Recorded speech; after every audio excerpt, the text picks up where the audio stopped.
मेरा performance down जा रहा है। शायद अब मेरे बस की बात नहीं है कि मेरे से एनडीए निकल जाए। ये बहुत सारे एस्पिरेंट्स का कहना है, सोचना है। उन लोगों को समझ ही नहीं आ रहा है कि अब क्या किया जाए और कैसे किया जाए। प्यारे बच्चों, आपकी इस परेशानी का हल मेरे इस वीडियो के अंदर है। ये वीडियो देखने के बाद आपके एक चमत्कारिक ऊर्जा से अपने आप को भरा हुआ महसूस करेंगे और मैं आपको आपकी सच्चाई से अवगत करा दूंगा। और मेरे बताए हुए पैटर्न को अगर आप फॉलो करोगे तो डेफिनेटली आपको सक्सेस भी मिलेगी। मेरे प्यारे बच्चों, आप ईमानदार हो, होनहार हो, आपकी पढ़ाई में कहीं कोई खोट नहीं है। उसके बावजूद भी आपकी परफॉर्मेंस में अगर गिरावट आ रही है तो उसके पीछे आपकी मेहनत वजह नहीं है, वजह कुछ और है जो मैं आपको इस पूरे फोटो के माध्यम से बता रहा हूं। सपोज कि ऐसा बच्चा जिसने एनडीए 223 होने के बाद सितंबर से अपनी प्रिपरेशन शुरू की। मेरे प्यारे बच्चे, जब तुमने सितंबर से प्रिपरेशन स्टार्ट की तो सितंबर के दौरान आपका जो परफॉर्मेंस का टाइम था वो उतना ही था। आपने सिर्फ एक ही चैप्टर किया था और उस एक चैप्टर को करने के बाद में अगर आपने टेस्ट दिया था तो आपके मार्क्स काफी अच्छे आए थे। धीरे धीरे टाइम बढ़ता गया, आपकी प्रिपरेशन बढ़ती गई, आपके नंबर ऑफ चैप्टर्स भी बढ़ते गए। जहां सितंबर में आपने एक ही चैप्टर किया था, आपने अक्टूबर आते आते जो है 2 चैप्टर कर लिए भाई, और नवंबर तक आपके 3 चैप्टर हो गए, दिसंबर में आपके 4 चैप्टर हो गए।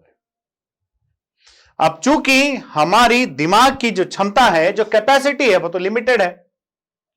अगर हमने एक ही चैप्टर को बहुत अच्छे से प्रिपेयर करके उसका टेस्ट दिया है तो डेफिनेटली मार्क्स ज्यादा आएंगे। और जब कई सारे चैप्टर्स, 4-5 चैप्टर्स मिलाकर के अगर हम टेस्ट देने बैठते हैं तो चीजें मिक्स होने लगती है। किसी चैप्टर का कोई फार्मूला याद आ रहा है, कोई फार्मूला मिस हो रहा है, तो ये सारी प्रॉब्लम्स आती है जब हम पहली बार पढ़ाई करते हैं, पहली बार किसी चैप्टर को हम प्रिपेयर करते हैं। और जब आज जनवरी के महीने में आकर के हम जितना पढ़ा हुआ है उस सबका टेस्ट अगर देते हैं तो हम अपने परफॉर्मेंस को डाउन पाते हैं। और परफॉर्मेंस को डाउन पा करके हम थोड़ा सा निराश होने लगते हैं कि क्या प्रिपरेशन छोड़ दूं, पर आपको ऐसा नहीं करना है। मेरे प्यारे बच्चों, आज आपकी परफॉर्मेंस डाउन होने की जो वजह है वो आपका कम पढ़ना नहीं बल्कि सिलेबस का वास्ट होना है। ये वास्ट सिलेबस जिसको आप एक बार अभी तक कंप्लीट कर चुके हो, अब इस सिलेबस को प्लान्ड वे में अगर हम फिर से रिवाइज मार दें तो हमारा ड्रीम डेस्टिनेशन हासिल हो जाएगा। आप देखिएगा बच्चों, तो गिरावट क्यों आई समझ में आ गया।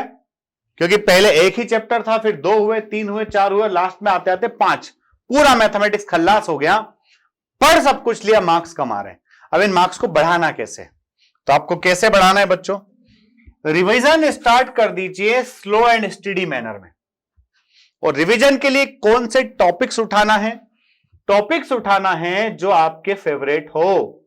अपने फेवरेट टॉपिक्स को उठाइए भाई, और फेवरेट टॉपिक्स को उठा करके रिवीजन करना स्टार्ट कर दीजिए। आपका ग्राफ जो है वो बढ़ना शुरू हो जाए। तो यहां पर आपको धीरे धीरे, ऐसा नहीं कि एकदम हड़बड़ाहट में रिवीजन करें। टाइम बहुत है, फरवरी और मार्च 2 महीने हमारे पास में है, लगभग 60 डेज तो एनी हाउ हमारे हाथ में है ही है। अगर आप जो है एक सब्जेक्ट का, एक चैप्टर का रिवीजन, क्योंकि चैप्टर्स अलग अलग हैं, कोई लेंथी चैप्टर होता है, कोई छोटा होता है, स्टैटिस्टिक्स प्रोबेबिलिटी कम टाइम में हो जाता है, अलजेब्रा है थोड़ा बड़ा है लेंथी है, कैलकुलस है थोड़ा बड़ा है लेंथी है। आपको जो फेवरेट लगे आप उससे अपना रिवीजन स्टार्ट कीजिए, स्लो और स्टडी रिवीजन कीजिए। जो जो चैप्टर्स होते जा रहे हैं उन चैप्टर्स के आप चैप्टर वाइज टेस्ट लगाइए।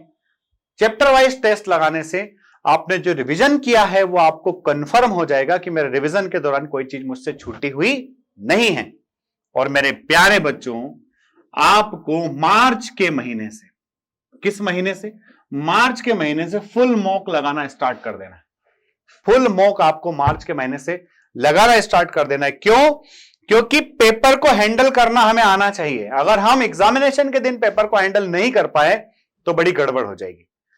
अगर हमने मार्च के महीने में कम से कम 10 FLT लगा डाले तो फिर हमारा जो ड्रीम डेस्टिनेशन है वो आसानी से क्लियर हो जाएगा।